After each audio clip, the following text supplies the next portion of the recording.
This is from Malcolm Bowden. There was a group of early scientists that decided that their heliocentric pronouncements would be proved and accepted. They conducted various experiments to prove that the Earth moves around the Sun. Unsurprisingly, these experiments failed, and they knew it. But they covered this information up. In their corrupt minds, heliocentrism had to disprove the Bible, no matter what the cost. So instead of being scientific and accepting that the earth does not move, they decided to hold the truth in unrighteousness. They suppressed the truth like any liar would. False science could not and cannot prove the motion of the earth, because it does not move. Geocentricity, the hidden scientific evidence. The earth is at the center of the universe. We will be examining the results of some experiments concerning astronomy. But before we do so, I would like to present two particular points that will have a huge bearing on all that follows. The first is, what would you think of a university, or indeed the whole university system around the world, that deliberately never mentions to their science students three important experiments, simply because they completely contradict the present accepted orthodox views of our planetary system and astronomy in general? This is what has actually happened. All orthodox models of the planetary system have all the planets circling the Sun in an anti-clockwise direction, as seen from our North Pole. And in addition, the Earth is spinning on its axis, also in an anti-clockwise direction. On its orbit around the Sun, the Earth travels at 30 kilometers per second through the ether. In 1887, Michelson and Morley carried out an experiment to check this speed of the Earth through the ether. They passed light through two long arms, one in the direction of the Earth's travel, and the other at right angles to it. The light travelling in the direction of the Earth's travel should have taken longer to return than that travelling at right angles to the Earth's direction of travel. To the amazement of the scientific world, no such speed as 30 kilometers per second was detected. But they did get speeds between 1 and 10 kilometers per second. Ignoring these speeds, this experiment is always referred to as giving a null result. This shook the scientific world, and to overcome the implication that the Earth was stationary, they invented the Fitzgerald-Lorentz contraction. This claimed that the arm that was in the direction of the Earth's travel became shorter, so that the time to return was the same as in the other arm. There was absolutely no justification for such a solution. It was only invented to overcome the idea that the Earth was stationary in the ether. As Arthur Miller stated, this invention of the Fitzgerald-Lorentz contraction was a physics of desperation. So troubling was this to scientists that eventually Einstein produced his relativity theory, by which he overcame the problem by simply abolishing the ether. He first said that he did not know of the Michelson-Morley experiment, but later admitted that he produced his theory to overcome the Michelson-Morley result. But abolishing the ether caused many problems with Einstein's relativity theory, which I have exposed in a separate video dealing with this fraudulent theory that is maintained by propaganda. Einstein's biographer commented, "The problem that now faced science after the Michelson-Morley null result was considerable, for there seemed to be only three alternatives. The first was that the Earth was standing still, which meant scuttling the whole Copernican theory and was unthinkable. The second was that the ether was carried along by the Earth in its passage through space, a possibility which had already been ruled out to the satisfaction of the scientific community by a number of experiments, notably those of the English astronomer James Bradley.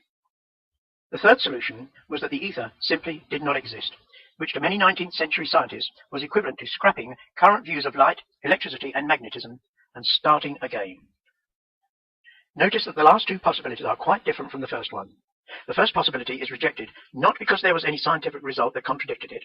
Indeed, it is the only one that fits all the results of the experiments carried out. The other two run into huge experimental problems, requiring much mathematical juggling and sleight-of-hand tricks to come to their defense. The first is rejected because of the purely philosophical horror of having to accept the possibility that the Earth truly is stationary and at the center of the rotating ether. The Earth really is at the center of the universe. It is the geocentric model that actually has by far the best support from the scientific results we have been examining and the simplest explanation of them. The Michelson-Morley experiment is the only one of 4 experiments that is well known.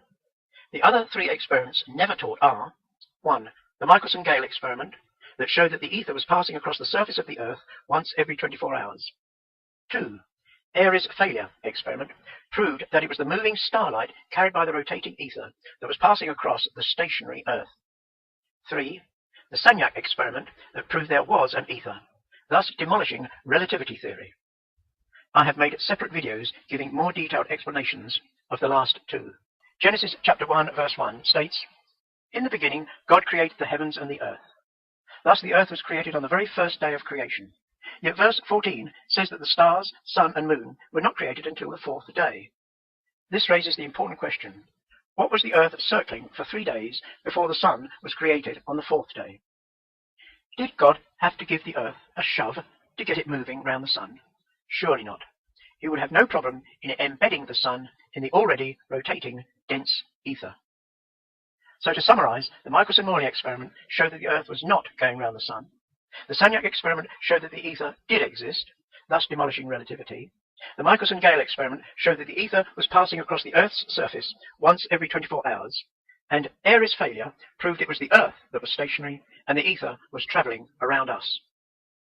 There are several questions about the geocentric model that need answering, and I have made specific videos on these, such as 1.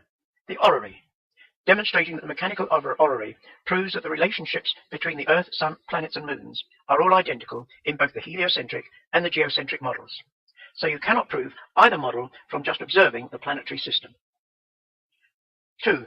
Parallax and redshift, all explained in the geocentric model. 3. The brief retrograde motion of Mars, what happens in the geocentric model. 4. The Sagnac experiment, an animated explanation. 5. Airy's failure experiment, an animated explanation. It is on this earth, and this earth alone, that God has centered the playing out of the one and only performance of this great drama of the universe. And now enter Einstein. Einstein and company never openly dealt with the question of whether or not the earth was moving. They simply asserted it must be true, and tried to figure out any way they could to demonstrate why no experiments over the last 200 years were showing any evidence of motion. Einstein's relativity has no meaning whatsoever if the earth is stationary. Thus it is clear that the hidden but real purpose and thrust of Einstein's life's work was to advance a theory that would nail down the belief that there is not and cannot be anything at rest in the universe. If this concept could be made triumphant in the science establishment, then it would filter down through the education system of scientific knowledge. Thus the concept of a moving earth would never become threatened again, but would subtly become a scientific fact, without anyone ever discussing whether it moves or not.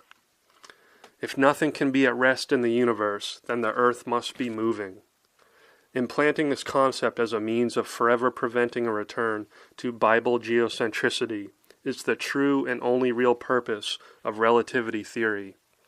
All the fancy footwork involving invented mathematics, new definitions for time and distance, arbitrary absolutes, thought experiments instead of real experiments, etc., was just an intellectual smokescreen designed to keep anybody from noticing the true and only purpose, which, to repeat, was to bury forever the non-moving earth taught in the Bible. And this is from Marshall Hall. Einstein's basic input into the world of ideas was this: there is no absolute truth about motions of the heavenly bodies, because all motion is relative to the location and perception of the viewer. This big idea that there is no absolute truth quickly spilled over into all other areas of man's knowledge and learning.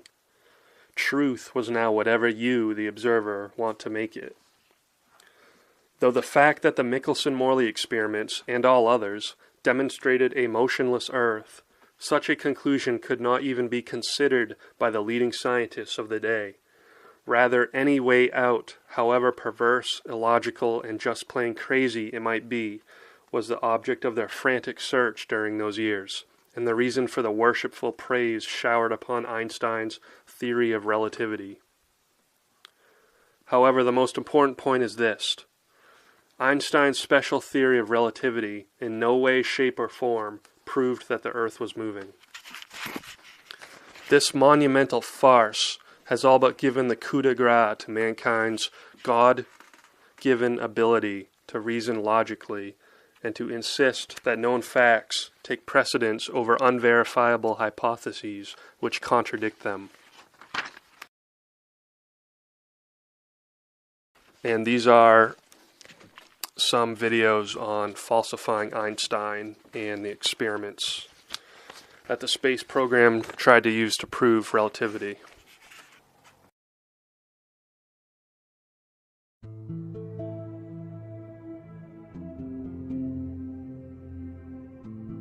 In this series of videos, I'm going to be talking to you about why Einstein was wrong. And I'm not going to be presenting my own theories here. I'm not going to be pulling crackpot theories from the internet. Everything that I'm going to tell you today comes from well-established science, from peer-reviewed journal articles, from scientists working in the fields of plasma, high-energy plasma physics, electrical engineering, astronomy, and cosmology. These findings are well known. You can Google them yourselves on the internet to research them further, and I encourage you to do that. But I'm going to basically give you a point-by-point breakdown of observational evidence that falsifies Einstein's theories. These points are well known, as I stated earlier. The first point I'm going to cover here is something called frame dragging. Frame dragging refers to as that as a spinning body moves in orbit around the Earth in space, say a satellite, it should, according to Einstein's theories, drag space around it as it's rotating. This effect is called frame dragging.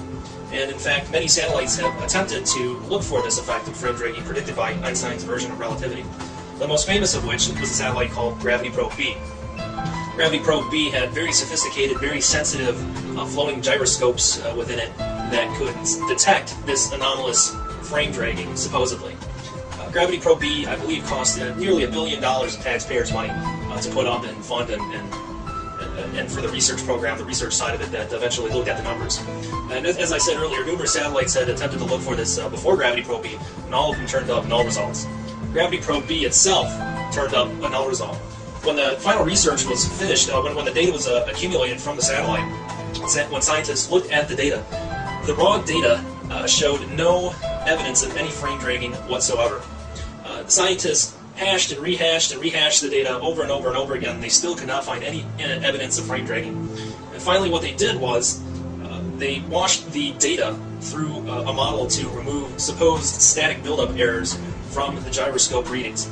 So what the scientists said had happened was that as these gyroscopes were spinning around in space, there was static buildup in certain portions of these gyros. This is what caused the null result. So they created a hypothetical model to remove the supposed static error from these readings, and lo and behold, they produced results of frame dragging. Well, obviously this isn't any real proof at all. The raw data still says there was no frame dragging, and because you're washing the data through a hypothetical model, the results themselves will be hypothetical. It was pretty much a huge embarrassment for NASA. I mean, we're talking $1 billion of taxpayer funding essentially wasted, showing that there is no frame dragging. No satellite has proven it, and no satellite ever will prove it, because frame dragging is simply a fallacy of physics. The next item on my agenda is something called the LIGO. The LIGO is a laser interferometer that supposedly is out there to observe gravitational waves. It's a gravitational wave observatory. And what Einstein's relativity predicts is that you may have these black holes or pulsars out there spinning around, and because they're so dense and so massive, as they're moving around and spinning around and doing their thing, they create waves of gravity. And the purpose of the LIGO, this thing was supposed to be a gravitational wave observatory, and scientists had huge expectations for it, and this was going to bring in a new way to study the universe. It was going to be the Hubble telescope of gravitational waves. What turns out that LIGO, in all of its years of operation, has never detected a gravitational wave once. Not ever, ever.